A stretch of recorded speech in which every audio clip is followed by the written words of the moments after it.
AI-powered TB screening reaches rural India.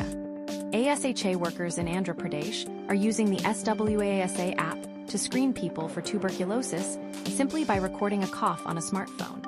Technology meets last-mile healthcare. Developed by SWAASA Technologies, an IIT Hyderabad spinoff, SWAASA uses artificial intelligence to detect subtle cough patterns linked to TB within seconds, empowering frontline health workers.